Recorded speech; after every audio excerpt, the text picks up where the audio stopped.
Hello and welcome to Little Learners. In today's video I'm going to be talking to you about how you can support children with English as an additional language, also known as EAL. I've posted a video before this one about the different stages that children go through when learning English as an additional language, so if you haven't seen that video, do go and take a look at that before you look at this one so that you understand what I'm talking about. I will link it in a card and in the description down below. Before we get started, don't forget to click that like button if you find this video helpful, as it really helps out the channel. Okay, so if we look at stage 1 of learning English as an additional language, this is the silent non-verbal stage. It is very important at this stage to not put pressure on children to speak at all, let alone speak English. This can be a really daunting time for children who are surrounded by language that they don't understand and they're trying to take everything in. So putting pressure on them to use that language when they're not ready can make it really, really scary and cause a lot of anxiety, and can also make children not want to speak English at all because they're feeling that pressure associated with the language. It's important to make sure that they are still included, so any games, any storytelling, just make sure they're included but don't put pressure on them to speak during the game or the story. It's also important to make sure that they are included in games that don't include a lot of speaking, so that they can really feel like they can be themselves and be included and they are not at a disadvantage to the other children in the game. However, it is obviously very important to keep talking to the child. You can use a running commentary when you are playing with them or doing a task with them, just to make sure that they are hearing all of that language and you're describing what you're doing so that eventually they can put meaning and the word together. They may still be silent and just look like they are watching you, but they are really learning and tuning into all of that lovely language that you're using. Now, in my first video about EAL, I spoke about how children will be able to understand more than they can say. So it's still important to be using words in context. If you are playing with the sand tray, talk about what you're doing at the sand tray. Talking out of context about something that they can't see, that they aren't doing at the moment, can be really confusing. You can use visual clues whenever possible, so pictures, facial expressions, gestures and props. Using all of that to go along with what you're saying can be really helpful for children to understand the meaning behind your words. Children at this stage may be using non-verbal gestures to communicate with you, so make sure you're trying to tune into those. For example, if you ask them a question and they gently shake their head, then you know that they are trying to communicate no to you. And if they are trying to tell you something and they are using gestures, then just do your best to try and understand what it is they're trying to say.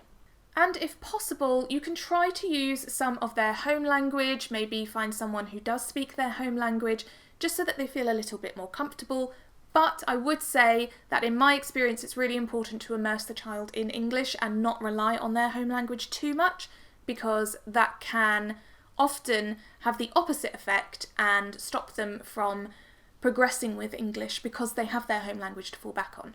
It is really, really helpful to have some of that home language going on just so that they feel more comfortable. I said in my first video that I am not an expert with EAL, this is just my experience from teaching children with English as an additional language, but I would say immersing them in language is really one of the best ways.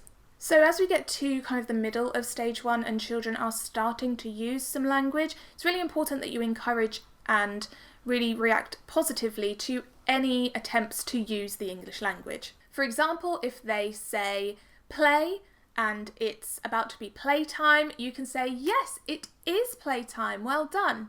Make sure that when you are including children in games and activities that you are giving them enough time to respond. They will need more time than their fluent classmates to be able to work out what they want to say.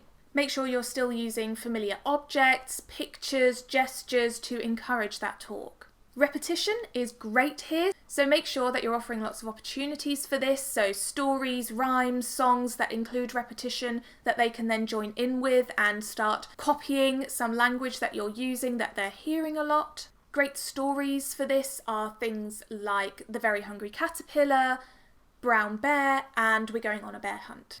And of course, using props is a great way to bring these stories to life and to help children understand what those words mean. Now that we are at the point that children will start using words, it's then really helpful for you to extend what they say. Here you are modelling the language. So for example, if they have a toy car and they say to you, car, you can say, yes, you have a blue car. Next in this stage, when children are starting to develop their own sentences, even though they aren't accurate, you need to make sure that you are reacting positively to them and modelling the way that that sentence should be said in English, but without criticism. So for example, if the child says, me play friend, you can say, yes, you can go outside and play with your friends. So just modelling that language rather than bringing attention to the fact that the sentence they used was grammatically incorrect. Also remember that at this stage children will start using gestures and non-verbal ways of communicating with you, and it's just important to really respond to that and react positively to any way that they are trying to use English to communicate with you. So then we move on to stage 2, when children are more familiar with English. We want to provide lots of opportunities for children to be speaking English, so games that include role play, circle time games, but still not putting lots of pressure on them, just giving them the opportunity to use the language that they've learned. You also want to make sure that you are still modelling that good language, so when the child is playing with a car again, for example, you can be saying, my car is going along the road. Where is your car going? Setting up that opportunity for them to talk to you and also modelling the language that they need to be using. Again, we want to be using our facial expressions, body language, gestures to help with matching the words to the meaning. We also want to be modelling conventions of politeness in English. So I spoke in my last video about how different languages have different ways of structuring sentences and different rules to them, and sometimes in English we have more kind of politeness words than other languages, so lots of please and thank yous, whereas in other languages it might be I want, we might say please can I have. So modelling that kind of language is really important because it may be something that in the mother tongue the child hasn't really been exposed to. That's of course not to say that other languages aren't polite, it's just the structure and the way that different languages are used and the rules in them can be very different, so it's important to model that. So we want to be using lots of songs and rhymes at this point as well, still using those props. And we are moving on to descriptive language, so really emphasising that descriptive language in stories or in play.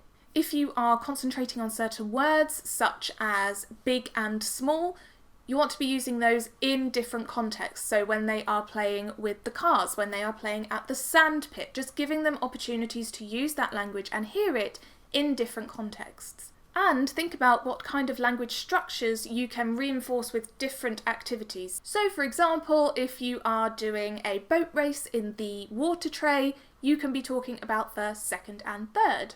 So then we have stage 3 where children are becoming a lot more confident in English. So we just want to be giving them all of those opportunities to be exploring and using English, but it's also important at this stage to be monitoring what children like to do and using those activities to encourage their talk, but also to notice if children are avoiding talk. So if they are choosing activities to do that are extended and don't require speech. So if they like to go and play on a bike in the playground for a while because then they are alone and they don't have to talk, then just make sure that you're noticing that and put in further support if necessary.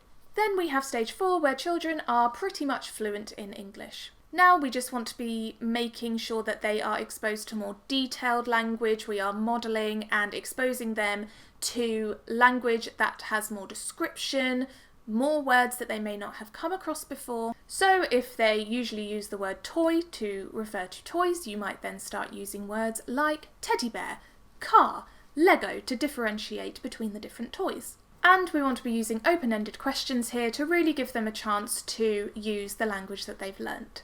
So I hope this video has been helpful. As I said in my first video, I am not an expert in EAL, I'm just using my experience and what I've learnt to make this video for you. So I will link in the description box below some other resources that you could use if you want to learn anything more. If you did find this video helpful, please give it a like as it really helps out the channel. Do let me know in the comments below if you have experience with EAL. Maybe you learnt English as an additional language, maybe you teach children who have English as an additional language, and let's get a conversation going in the comments so that we can share practice with each other. If you want to see more videos like this, do make sure you click that subscribe button and click on the bell to turn on post notifications so that you get notified every time I post a new video. Thank you so much for watching, and I will see you next time.